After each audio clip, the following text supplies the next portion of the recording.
Welcome to our final speaker series of this year. Today we have Dr. Jean Soderlund who will be speaking to us. She is a professor of history emeritus at Lehigh University in Bethlehem, Pennsylvania.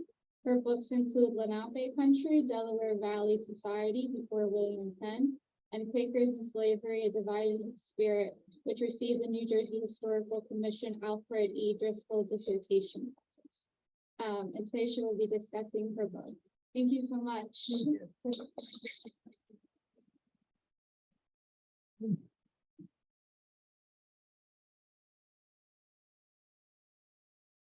Thank you very much for coming. Thank you for the invitation to come. I was last here in 2016 and really enjoyed that opportunity as well. Can you all hear me? Yeah. Great. And at that point, I was really talking about my book, Lenape Country. And this time I'll be talking about separate paths. I wanted to bring this photo of Tishkohan with me because it was painted by a Swedish artist, Gustav Cecilius, in 1735. Which is somewhat later than the time period I'll be discussing. And it helps us to recognize that the land where we are now is the Lenape homeland, just as the land where my husband and I live in West New Jersey is the Lenape homeland. They welcomed settlers to come from Europe and settle, but they did not intend to leave all of the land to the Europeans.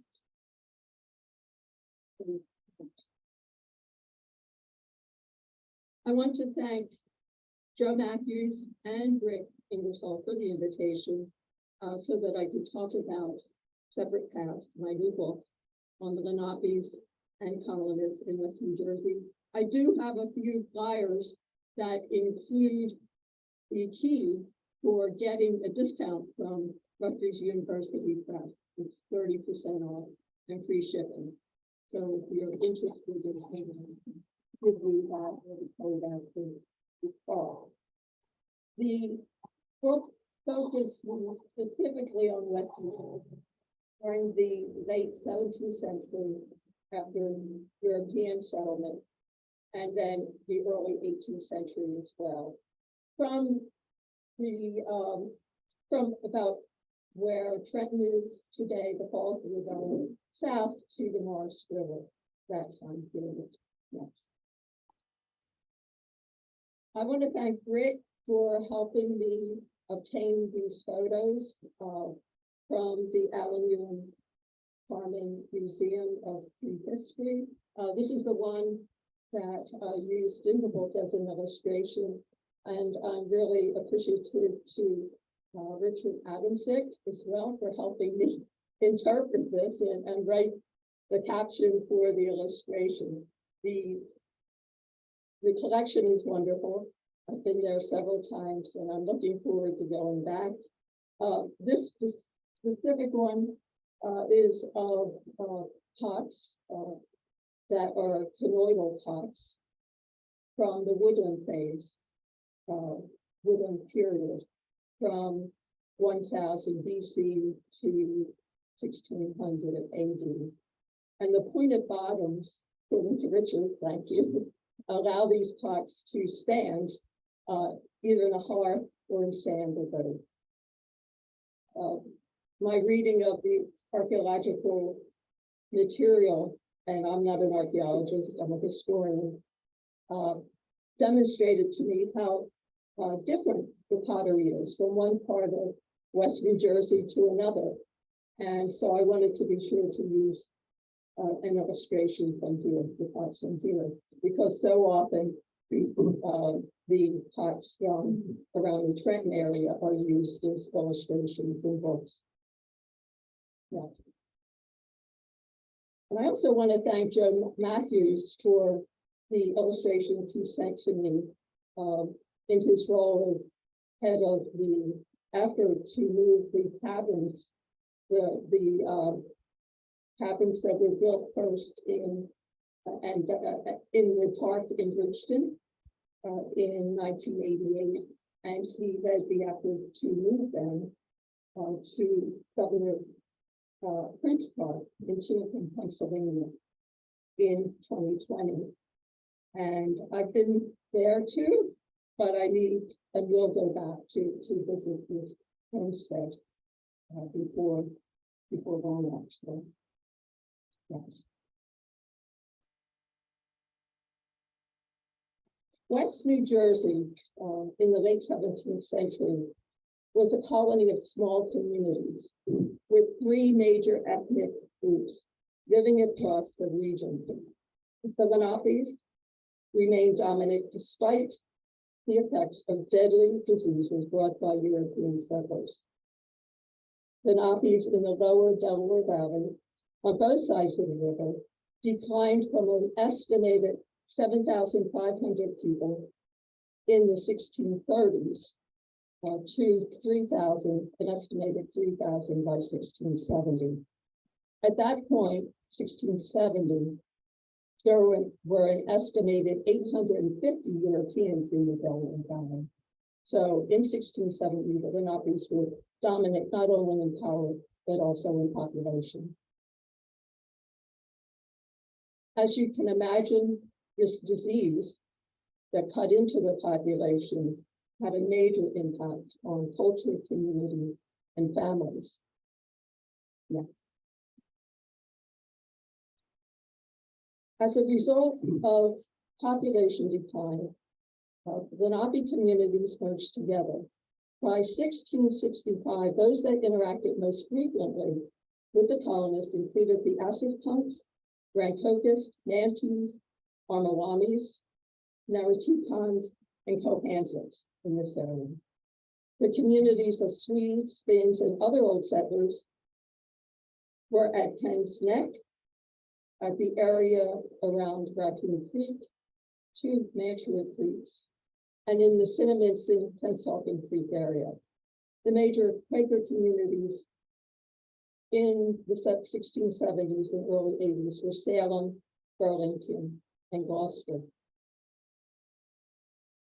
The colonists who lived in West New Jersey chose from two types of colonization. One was a plantation regime, in which the expectation was that the Lenapes would sell their land and leave. Many of the Burlington, Gloucester, and Pennsylvania colonists followed this model. The other, which I'm calling the broad path, is the one that the Lenapes offered to colonists when they came, and that was to share the land and resources. And this option was accepted by many of the Swedes, Finns, and Salem colonists. Some of the colonists who came to Salem first left. They went to Burlington, Pennsylvania, because they really weren't satisfied with the situation. Others stayed, and they shared the land with the Lenapes.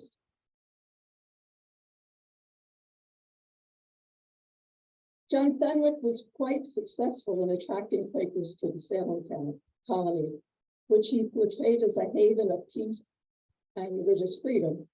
Of course, Salem means peace.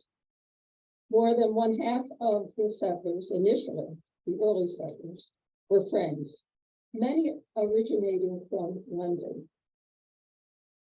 Like all English Quakers, the London Friends had faced persecution in the form of beatings, crimes, imprisonment. Some even faced death for their beliefs. And they also experienced the bubonic plague, and in 1666, the Great Fire of London.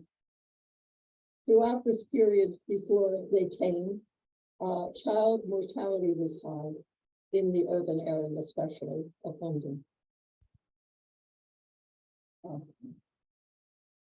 I'd like to give, if we will do that, I'm going to jump over and get some water.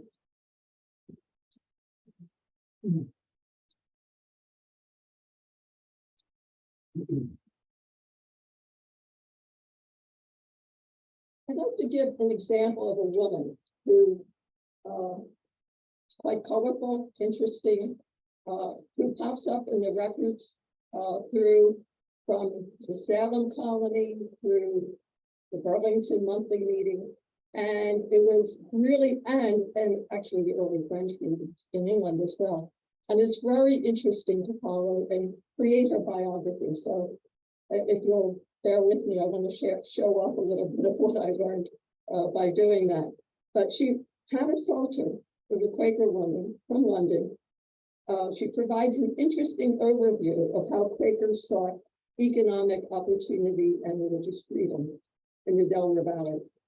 She's quite a Quaker character, and demonstrated the ways in which women, all women, African women, Lenape women, English women, had a big effect on their society, with a growing colonial society. She was a Quaker missionary, and with her first husband, John Strangler, she opposed the Quaker leader George Fox's authority. In 1656, with others, they encouraged James Nayler to ride into Bristol, England, on a horse, as his followers sang, "Holy, holy, holy, Lord God of Sabaoth." Hannah also called Nayler Jesus, as did others. She and the other followers spent time in jail for this, for blasphemy, while the English government punished Nayler more severely. This is a drawing of some of his punishment. The rebels ultimately apologized to Fox and remained Quakers. Then in the mid-1660s, like others in London, Hannah had to deal with the plague and other diseases that killed her husband and her children, probably all her children, 3 children, within a few years. The Quaker burial list showed the large numbers of people who died of the plague and childhood mortality. In 1666, Hannah married Henry Salter, a London Quaker in the silk business, who had also been in prison for his beliefs. They were quite well-to-do, and in 1675, they purchased 10,000 acres from John Fenwick and immigrated to the Salem colony in 1677. They also purchased a lot of land in Burlington County and on the west side of the Delaware. They set up as merchants and had a lot of shop goods. And apparently Hannah dealt equally with her husband as a retailer, because he had to acknowledge in a court case that she was as active as he was in buying and selling.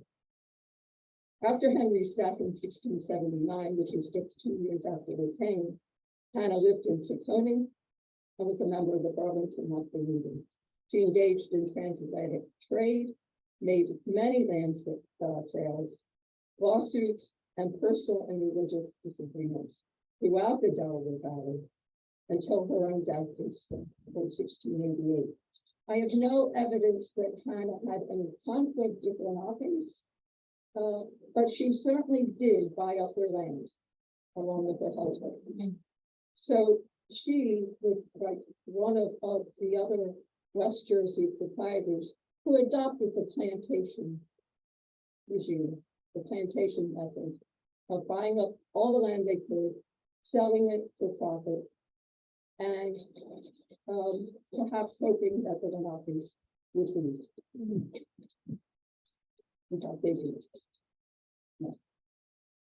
At one of the early conferences between the Lenapes and Burlington area colonists, or the people who adopted the plantation regime, a Lenape leader said to the West New Jersey Concessions, "You are our brothers, and we are willing to live like brothers with you. We are willing to have a broad path for you and us to walk in. It shall be a plain path.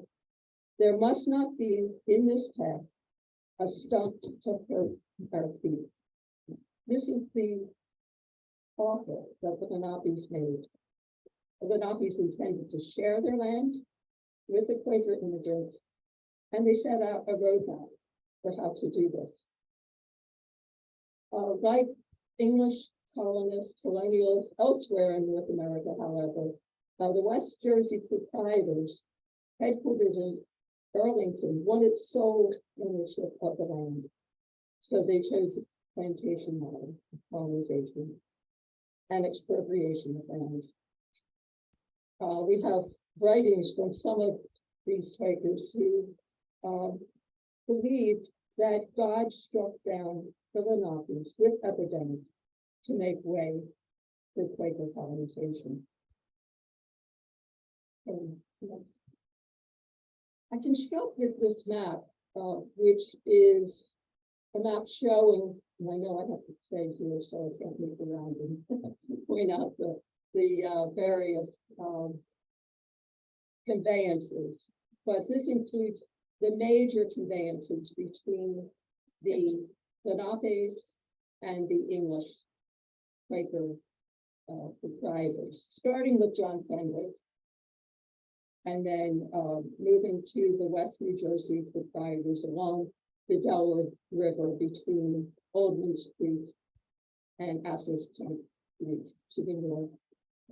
And then later, after Edward Billing, who was the initial head of the West New Jersey proprietors group, died, the proprietorship was sold to Dr. Daniel Cox, and then to the West New Jersey Society in London.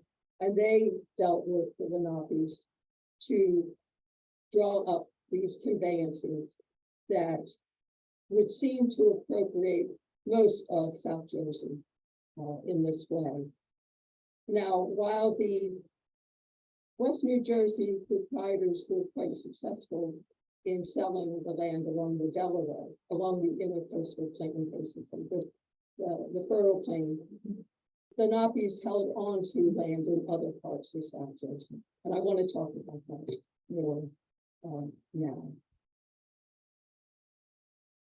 Really, what I want to do is focus on the people, the colonists and the Lenapes who chose the broad of finding ways to live together as neighbors, because that's really apparently, in colonial history in any way, the rare way in which colonists and were able to establish peace with natives, with native people. But I don't think we often go into how that peace was established. What were the methods of doing that?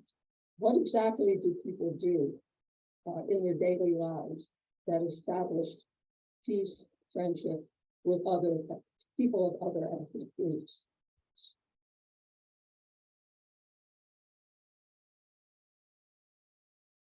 Okay, so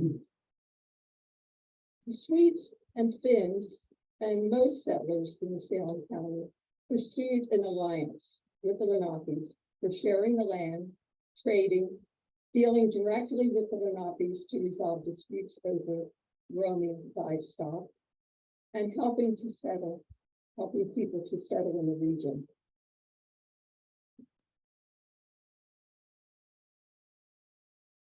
As late as 1697, soon after the Lutheran priests Andreas Rudman and Ericus York arrived, they reported to superiors in Sweden that relations between the Lenapes and old settlers were strong. You know, this was almost 1700, and the Swedes had come beginning in 1640. And in 1654, the Swedes had established an official alliance with the Lenapes, which I'll talk about in a few minutes. But as late as 1697, this is what the Swedish minister said. They said that the Lenapes confirmed that the Swedes and Finns were like brothers and sisters, and, quote, lived together in the most friendly manner in trade, in counsel, and justice.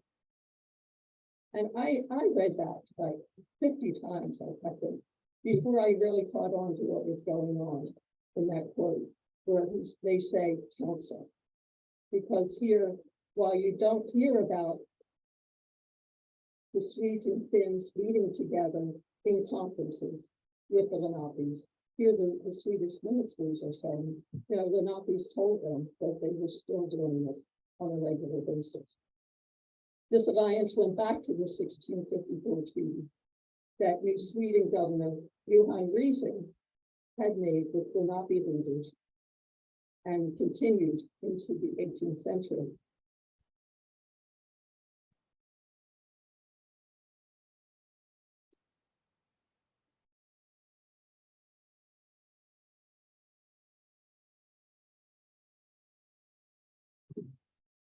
John Fenwick seems also to have fairly decent relations with the Cohansons.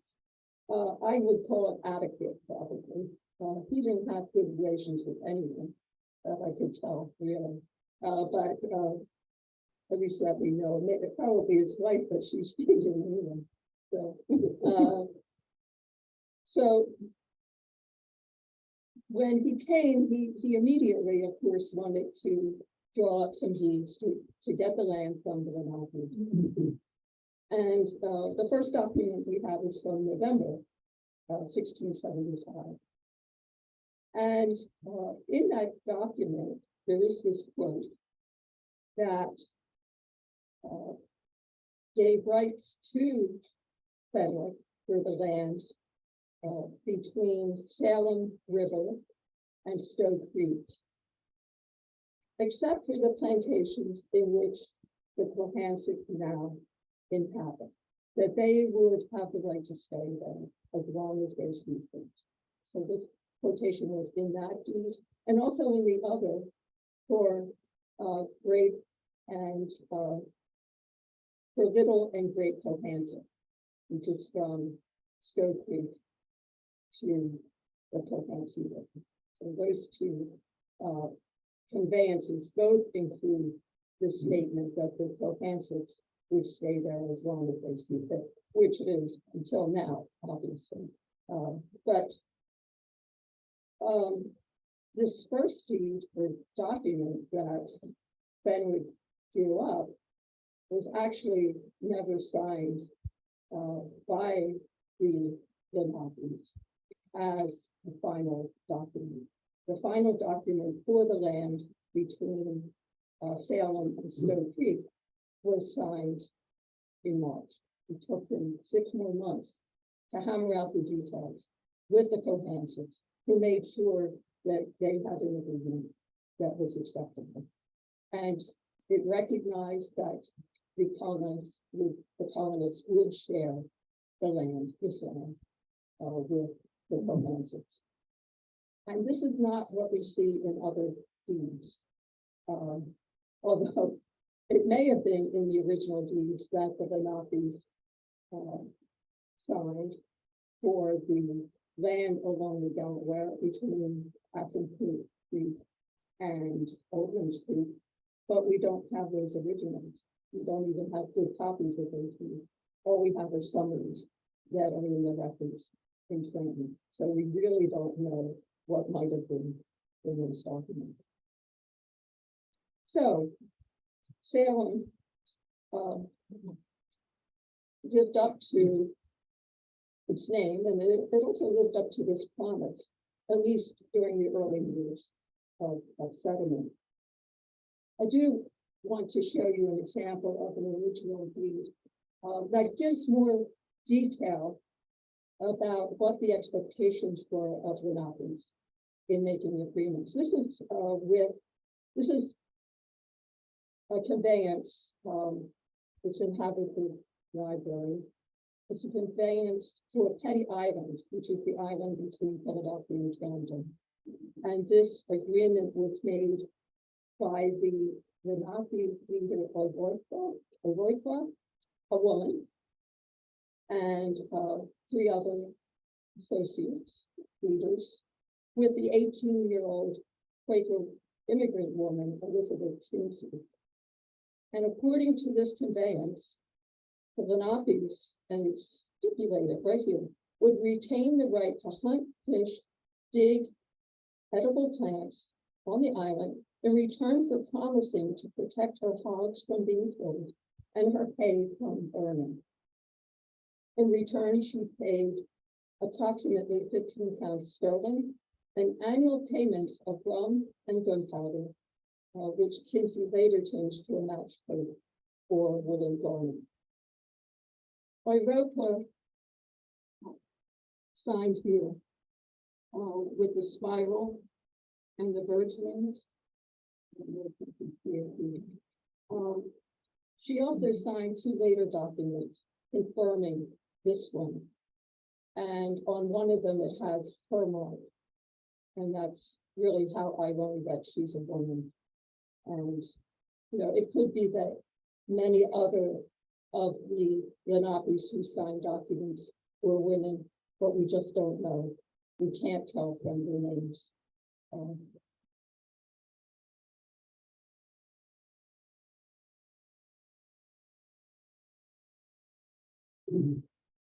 Okay, so most Swedes and Finns followed, or at least in some ways, in many ways, followed the spirit of the agreements that they made with the Lenapes. They improved relatively small acreages with agriculture, leaving the forest in which to run livestock and cut wood for sale in Philadelphia and other towns. Some pursued trade with the Lenapes, and they served as interpreters for the English colonists.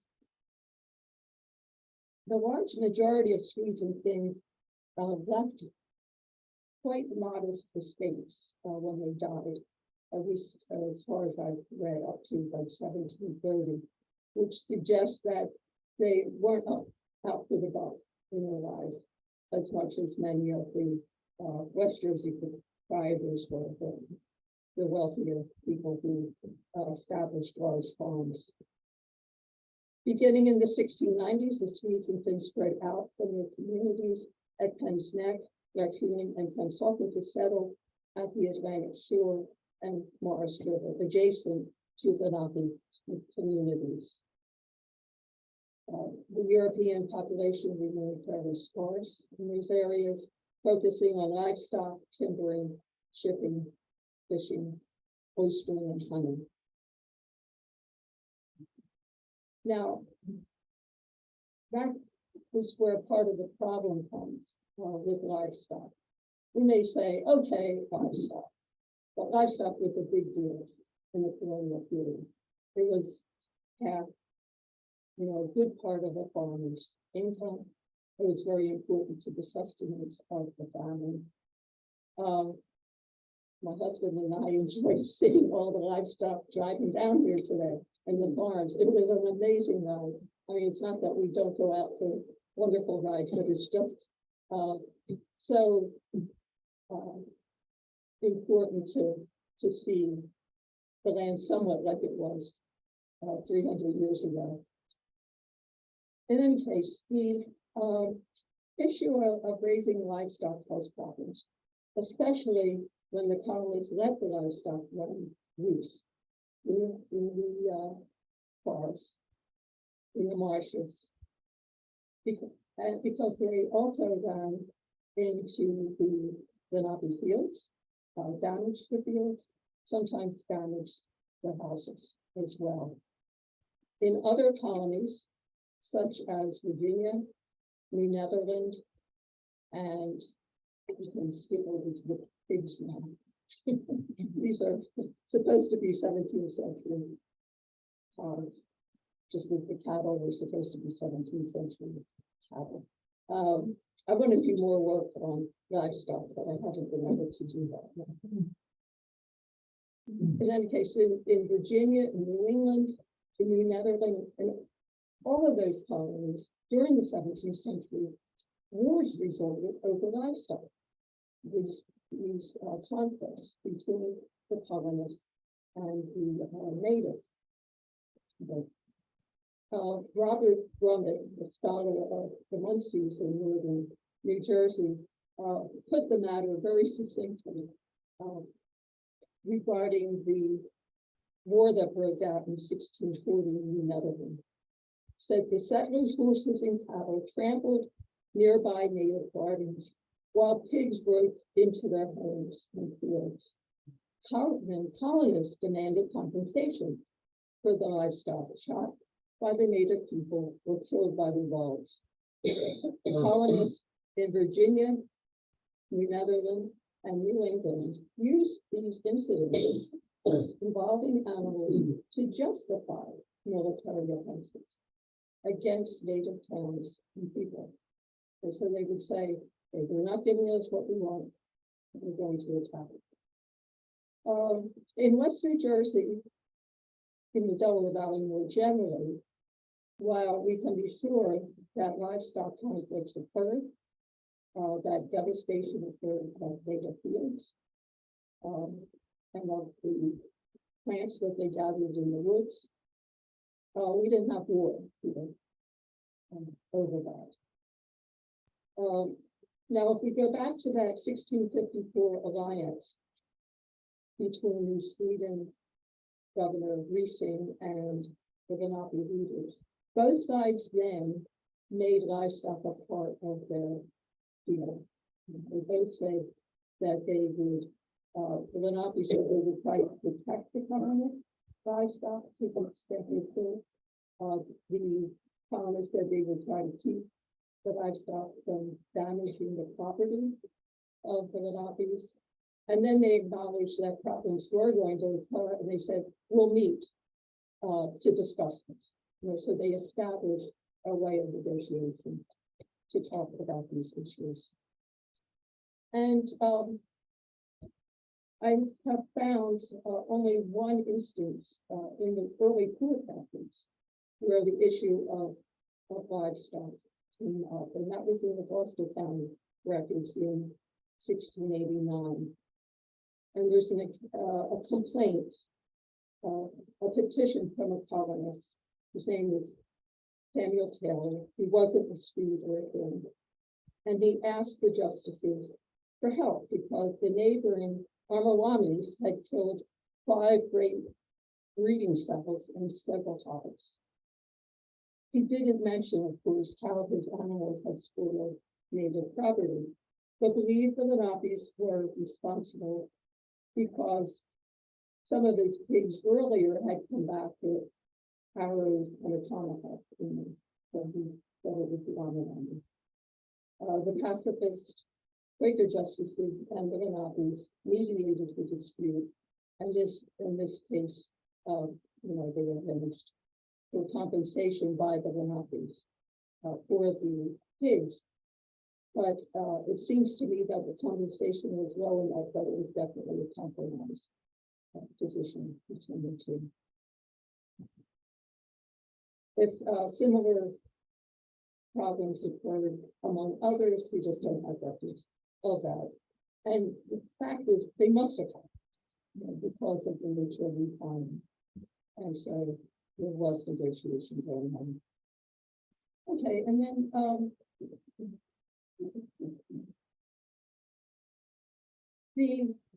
actually, we can go to the next one. Go back to the problem. Another point of evidence about collaboration among Swedes and Finns and Lenapes and English comes from an account by the historian Samuel Smith of Burlington. He published a book on the history of New Jersey in 1765. And apparently he had documents that we no longer have. And so he's a good source, but you have to take him with a grain of salt sometimes.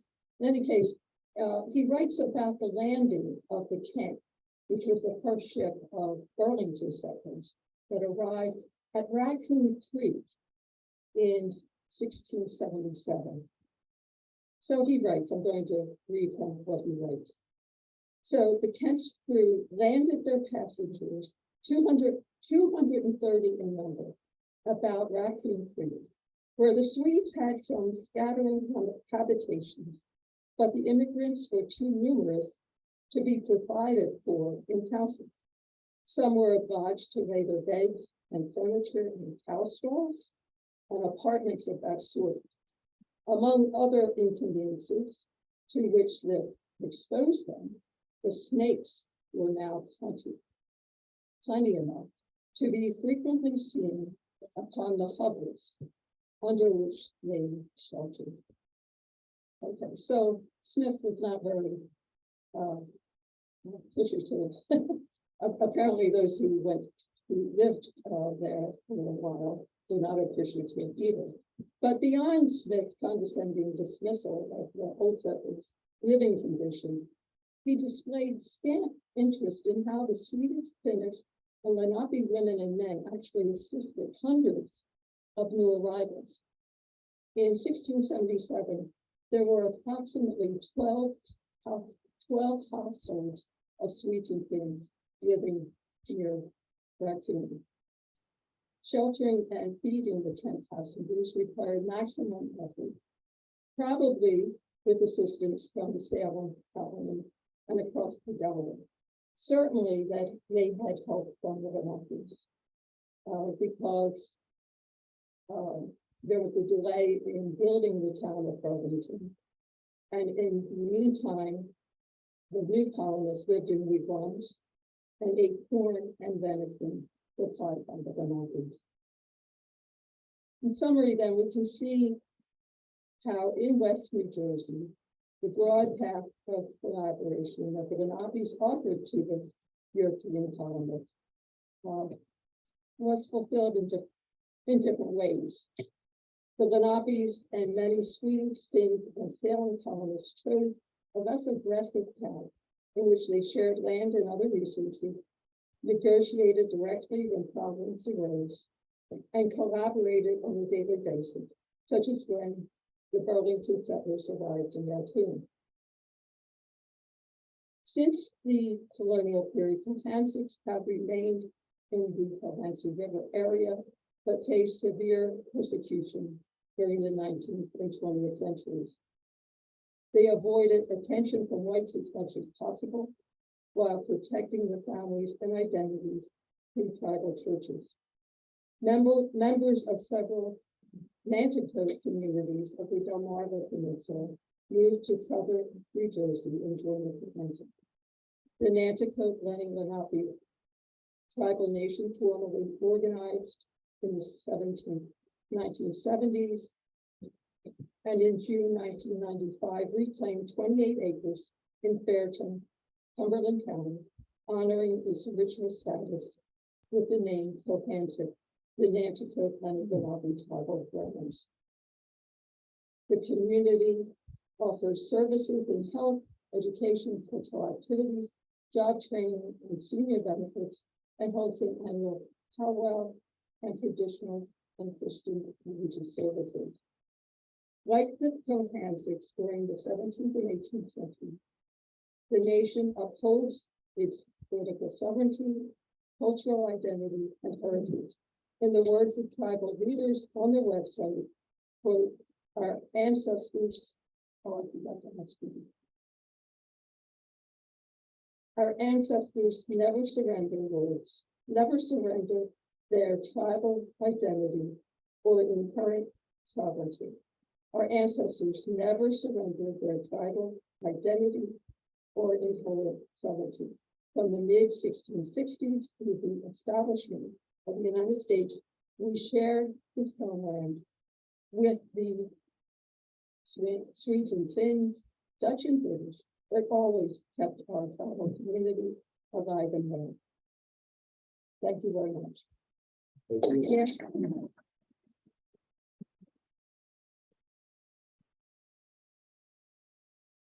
Yeah. Yes. Did you find any evidence how much was there any intermarriage between the new settlers and the Lenapes? I just don't know. Yeah, in my book, Lenape Country, I argued that it must have been the case that some early Swedes and Finns married Lenape women, or Lenape women married Swedes and Finns.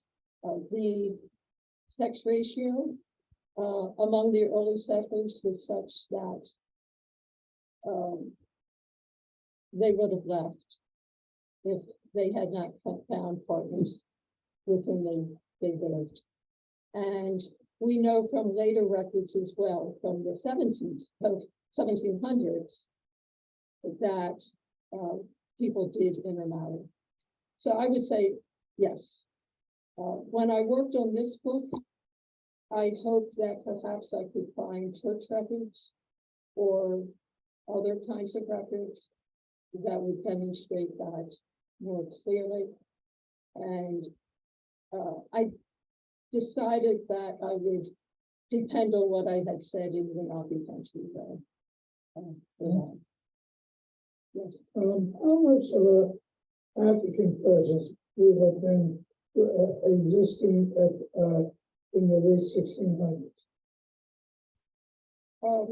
The first African who came to the Delaware Valley that we know of came in 1640 with the New Sweden colony. And we know, I know from my research that some of the early settlers, several of the English settlers who joined Fenwick at Salem claimed to own enslaved people, but not very many. There were not very many enslaved people. There were more people who were enslaved by the Burlington, the wealthy Burlington colonists. But by the 18th century, there was more enslavement in West New Jersey. You know if there was any intermingling with the Africans who were there with any Lenape people? I don't know. I haven't found any written evidence that I trust on that. I think probably my feeling has been it's better for families to do that kind of research on their own. And that's really why I changed my philosophy from Lenape country to this one separate path. That it would be more accurate for families to do the genealogical study of that. And so that's me. But we do know that there was intermarriage between Lenapes and colonists.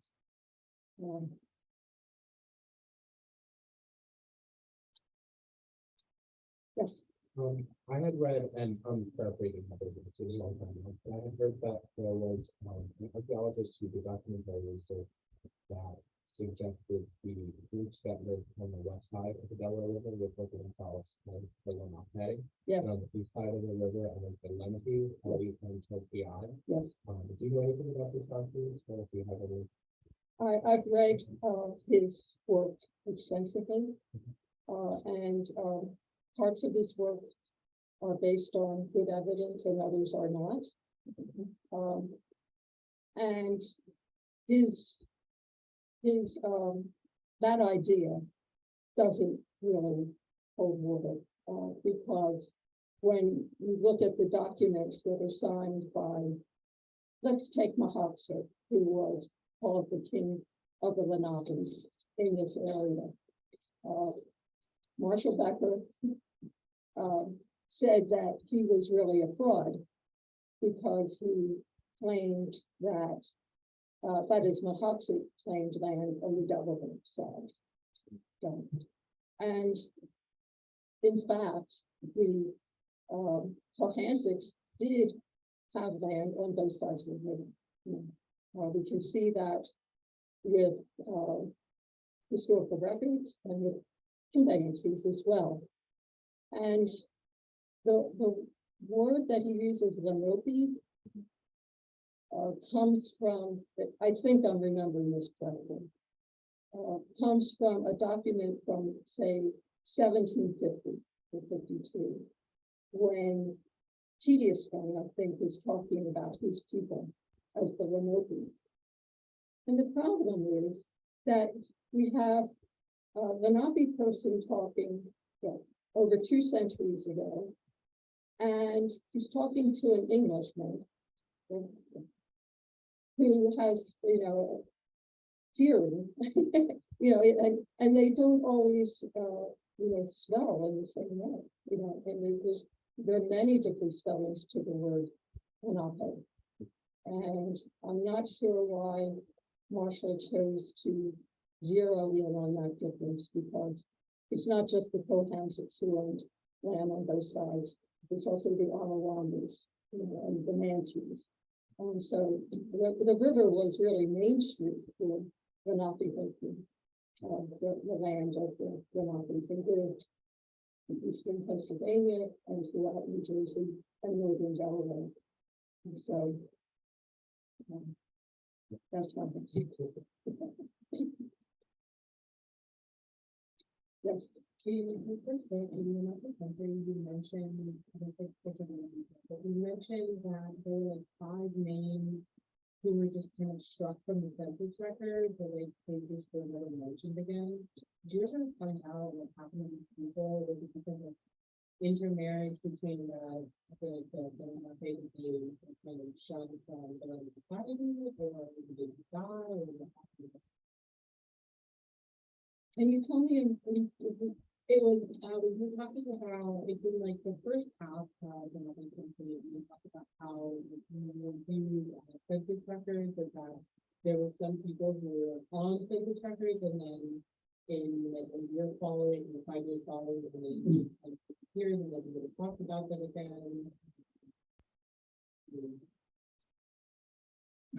I don't remember. We'd have to, I don't feel enough in country with me, but we'd have to talk about it. Yeah, I just don't remember.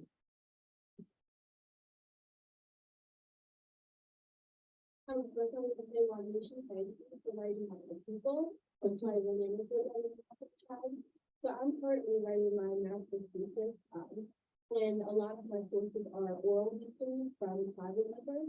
So I just wanted your thoughts on kind of the debate of using native oral history with written history. Well, I'm jealous.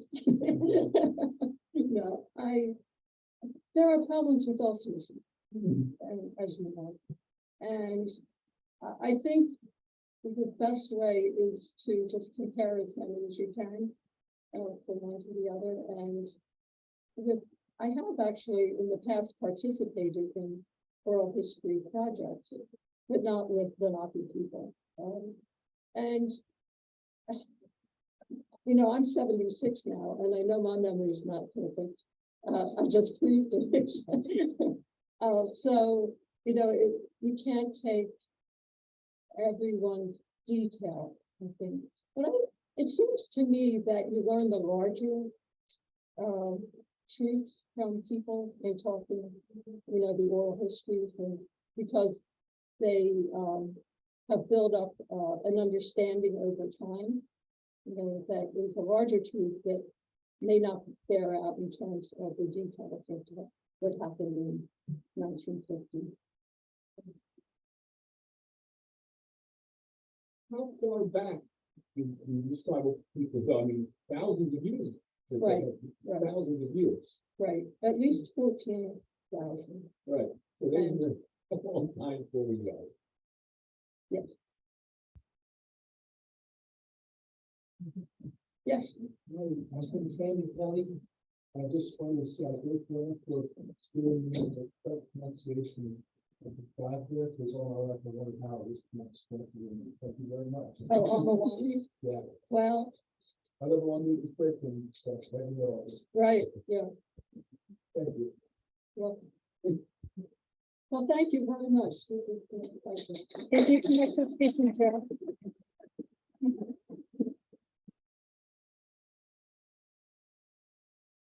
I would like to invite everybody to understand that I am not only memory problem, but I have a speech problem.